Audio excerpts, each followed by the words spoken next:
Glória a Deus, aleluias, a graça e a paz do nosso Senhor e Salvador Jesus Cristo. Boa noite, que Deus possa estar abençoando grandemente, ricamente, poderosamente a tua vida, a tua família, os teus negócios, no nome poderoso do Senhor Jesus.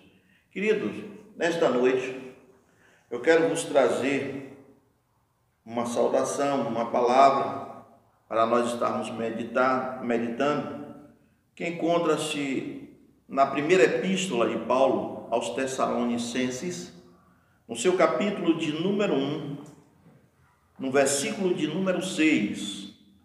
Primeira epístola de Paulo aos Tessalonicenses, capítulo de número 1, versículo de número 6, e nos diz assim a palavra do Senhor: com efeito nos tornastes imitadores nossos e do Senhor, tendo recebido a palavra, posto que em meio de muita tribulação, com alegria do Espírito Santo. Amém. Que Deus em Cristo Jesus, através do seu Santo Espírito, possa estar jogando luz nesta palavra, nos dá um entendimento pelo qual ela está sendo enviada nesta noite. Que as palavras que saírem dos meus lábios, elas surtam o efeito necessário e que alcance os corações. É que nós já te agradecemos em nome de Jesus. Querido, essa carta, de Paulo, aqui escrevendo a Tessalônica, Tessalônica, que era a capital da província romana, ali da Macedônia, uma região que hoje faz parte da Grécia. Essa igreja tinha sido fundada pelo apóstolo Paulo durante a sua segunda viagem missionária, e os judeus daquela cidade, eles fizeram ali forte oposição aos cristãos, e por isso Paulo e Silas, eles foram ali forçados a fugir para a cidade de Bereia. E mais tarde, quando se encontrava em Corinto, Paulo, ele recebeu de Timóteo, o seu companheiro de trabalho, notícias a respeito da situação dos cristãos ali de Tessalônicas.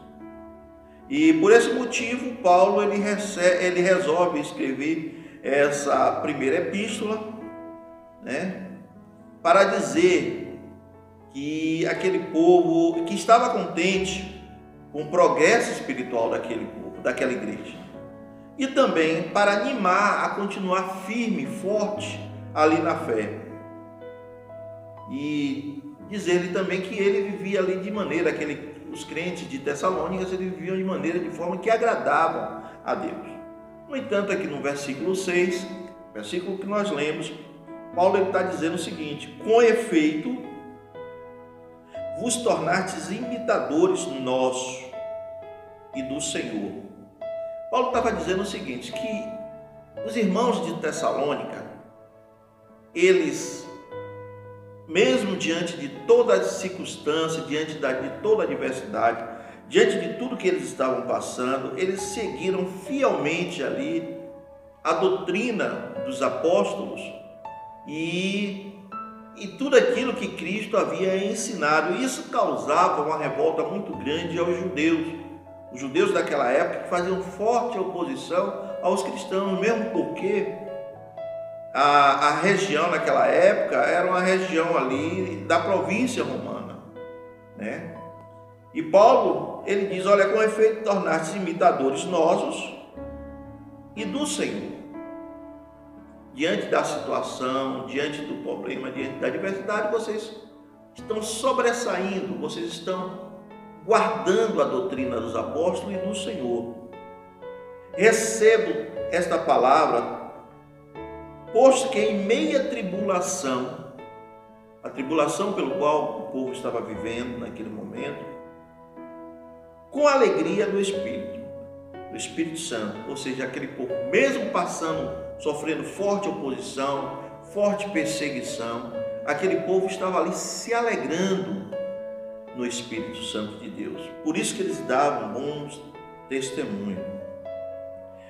Nos faz entender, querido, que mesmo diante das circunstâncias, diante do problema, diante da luta, Deus, ele está no controle de todas as coisas.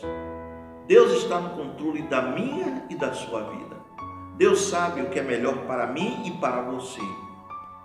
A palavra do Senhor diz que Deus, Ele conhece o nosso caminhar, o nosso assentar, Ele nos cerca por trás e por diante e sobre nós Ele põe a sua mão. O texto no Salmo 139 também chega a dizer que as palavras elas não precisam saírem dos nossos lábios, mas Deus, Ele já conhece. Então, eu quero te dizer nesta noite que Deus sabe todas as coisas e Ele sabe o que está fazendo. Deus tem a plena conhecimento do que faz. A vontade dele é boa, é perfeita e é agradável, né? Assim é a vontade de Deus nas nossas vidas. Isaías, escrevendo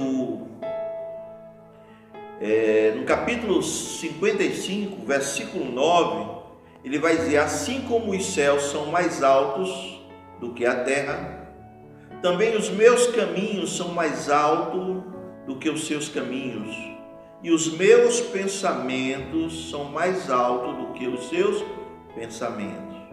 Os pensamentos de Deus são inescrutáveis. Deus sabe o que é melhor para nós. Ainda que nós projetemos, ainda que nós façamos planos, ainda que nós busquemos alcançar algo aqui nesta terra, neste mundo, mas Deus sabe o que é melhor para mim e para você. Por quê? Porque os pensamentos de Deus são mais altos do que os nossos pensamentos. E os caminhos de Deus são maiores, né? São melhores do que os nossos caminhos. Por quê? Porque os nossos caminhos muitas vezes são tortuosos. Mas os caminhos de Deus não. Os caminhos de Deus é um caminho reto, justo. Muitas vezes nós não recebemos a bênção da parte de Deus porque cobramos de Deus que Ele faça a parte dele. Ah, Deus, o Senhor tem que fazer, porque eu sou o teu servo, porque eu sou dizimista da igreja, porque todo dia eu estou no culto, porque eu faço, porque eu aconteço. Espera aí. Uma coisa é certa, Deus tem feito a parte dele. Será que você tem feito a tua parte? Ah, mas pastor, eu estou na igreja. Sim. E como é que está a tua vida? Como é que está o teu casamento? Como é que está o teu testemunho lá com os teus amigos? Como é que está a tua vida?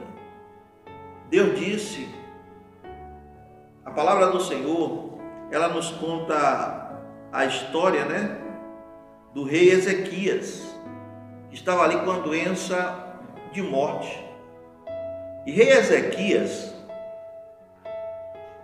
estava para morrer, e Deus falou com Isaías, disse: olha, vai lá, diga a Ezequias, o meu servo, que ele arrume a sua casa, que ele vai morrer. Já pensou se fosse eu e você recebesse uma notícia dessa, querido? Uma doença de morte, o médico dissesse: olha, não tem cura, não tem jeito, não tem solução para a tua vida. Certamente, humanamente falando, nós não ficávamos desesperados, atirando, entre aspas, para todos os lados, achando que nós poderíamos resolver a situação com o braço forte.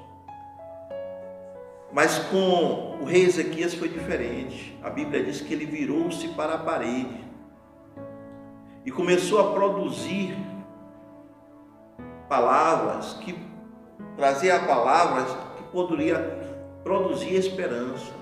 E ele disse: Senhor, lembra-te como eu andei no teu caminho, como eu agradei o teu coração. Ele começou a orar a Deus, né? Produzindo, trazendo à memória aquilo que poderia trazer esperança para ele. E a Bíblia diz que Deus concedeu mais 15 anos de vida. Então, querido, faça o teu melhor para Deus. Faça, obedeça a Deus. Na quarta-feira nós ouvimos aqui, a Bíblia nos fala, né? Lá no livro de Mateus, capítulo 7, verso 21, nem todo aquele que diz Senhor, Senhor, entrará no reino dos céus, mas aquele que faz a vontade do meu Pai que está no céu. Faça a vontade de Deus. Enquanto você faz a vontade de Deus, Deus trabalha por você. Deus, Ele te conhece, certamente. Coloque isso na tua vida, no teu coração. Que Deus, Ele conhece, e pelo fato de te conhecer, Ele sabe os teus limites. A palavra do Senhor, lá no livro de primeira carta de Paulo aos Coríntios, no seu capítulo de número 10, versículo de número 13, vai dizer o seguinte: não sobreveio tentação ou nenhuma tentação que não seja humana, mas fiel é Deus, que não vos deixará ser tentado mais do que possa suportar, mas junto com todas essas tentações, ou com todas as tentações, vos dará também o escape. Deus sempre chega no momento certo. Deus sempre sabe a hora certa de agir. Aquilo que nós passamos, as adversidades, os problemas, as lutas, é coisa que é terreno e está inerente a todo e qualquer ser humano. Todos nós passamos por luta, por adversidade, por problema. Todos nós. E crente tem que ter consciência disso, porque Jesus avisou: no mundo tereis aflições. Tudo que causa aflição, querido, tudo que causa aflição nos deixa muitas vezes abalados. Por isso que a Bíblia diz: não sobreveio nenhuma tentação que não seja humana, seja aquilo que é inerente aos seres humanos. Mas fiel é Deus, que Ele não vos deixará ser tentado, ou você passar por esta prova, por essa tribulação, mais do que o que você possa suportar. Ou seja, para Deus existe um limite. Quando Deus vê, quando Deus perceber que você não pode suportar, aí Ele entra com providência. Por quê? Porque o Deus que nós servimos é o Deus do impossível. Aquilo que é impossível aos homens é possível para Deus. Por isso, não contrarie a Deus. Não contrarie a Deus com as suas atitudes, com as suas murmurações, com os seus gestos, né? Não contrarie. Isaías, no capítulo de número 43, verso 13, ele vai dizer o seguinte: antes que houvesse dia, eu sou. Eu sou quem? Eu sou o Deus Todo-Poderoso, diz a palavra. Sou Deus, aquele que criou, aquele que rege todas as coisas, o Supremo, o Eterno. Antes que houvesse dia, eu sou, e ninguém há que possa livrar das minhas mãos. Agindo Deus, ou agindo eu, o texto diz assim, pela minha tradução, quem impedirá? Então, querido, se o Deus Todo-Poderoso, Ele está lhe garantindo, não contraria a vontade de Deus. É Deus que lhe guarda, é Deus que te livra. E ninguém pode investir contra você, porque Deus é que garante. A palavra do Senhor é que garante isso. Louvado seja o nome do Senhor. Lá em Hebreus capítulo 6, verso 10, na parte A vai dizer: porque Deus não é injusto para ficar esquecido do vosso trabalho. Deus, Ele não é injusto. Você que está me ouvindo ou me vendo nesta noite através deste vídeo, eu quero te dizer que Deus não é injusto. Deus conhece o teu assentar, o teu caminhar. Deus vê as tuas lágrimas. O salmista disse: fui velho, fui moço, melhor dizendo. Hoje sou velho, mas em toda a minha vida nunca vi um justo desamparado ser, nem tampouco a sua descendência mendigar o pão. Deus está cuidando de você. Deus está cuidando da tua vida. Por isso, querido, confie na justiça de Deus.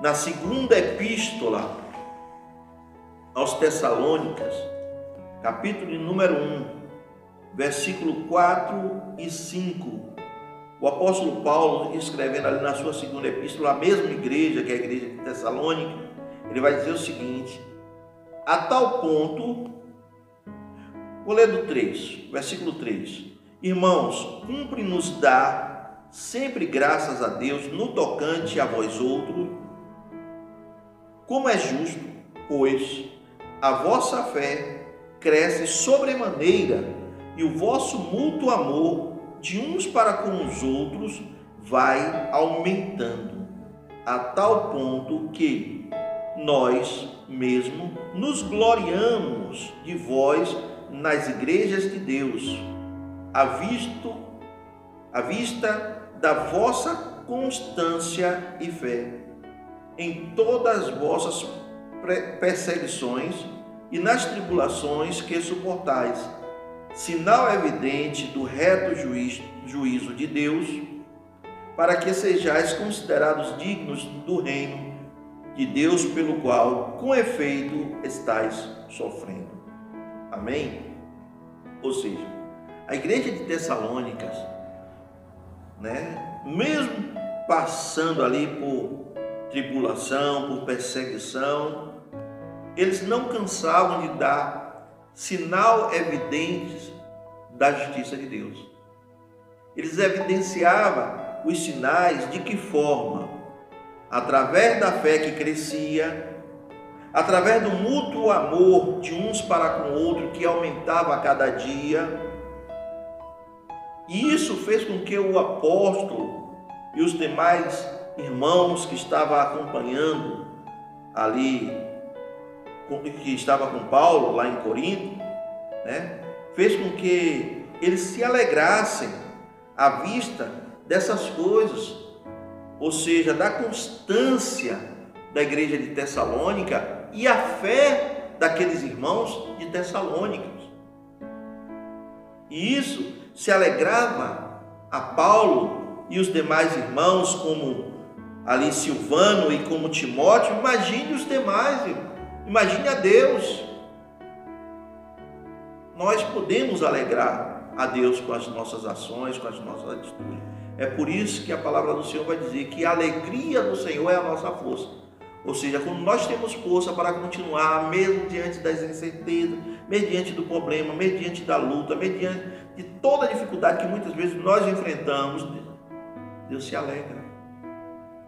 Deus se alegra quando o crente não desiste, quando o crente está firme, passando por tudo que qualquer ser humano possa passar, mas Deus, ele se alegra. Nós precisamos entender, querido, que nós temos um Deus que lidera a história sempre, sempre para o nosso bem. Deus, ele age em todas as coisas. Romanos capítulo 8, verso 28 vai dizer que todas as coisas cooperam para o bem de todos aqueles que amam a Deus. Ou seja, todas as coisas cooperam, todas as coisas, seja ela boa ou ruim, que você muitas vezes não entende, que você acha muitas vezes que é ruim agora, você pode ver o mover de Deus lá adiante. Para nós concluirmos, nós não podemos ter um relacionamento superficial com Deus. Nós precisamos mergulhar na água do Espírito. Nós precisamos criar profundidade, raízes de fé. Que Deus em Cristo Jesus possa estar te abençoando hoje e para todo sempre. Oremos ao Senhor. Pai querido, Pai amado, Deus de poder, Deus de maravilha, ó Santo, soberano de Israel, Pai, neste momento, toma a primazia dessas vidas que nos ouvem ou nos vê através deste vídeo, Senhor. Pai, que o Senhor possa estar materializando os seus sonhos, derramando, Senhor, da tua graça, fortalecendo. Que se cumpra a tua palavra, Senhor, na vida dos teus filhos, que diz que o teu Santo Espírito estará com cada um de nós todos os dias até a consumação dos séculos. Que teu Santo Espírito nos ajude nesta caminhada, Senhor, nos fortalecendo, nos fazendo guardar a cada dia a tua palavra, que é boa, perfeita e agradável, assim como a sua vontade o é, em nome do Senhor Jesus.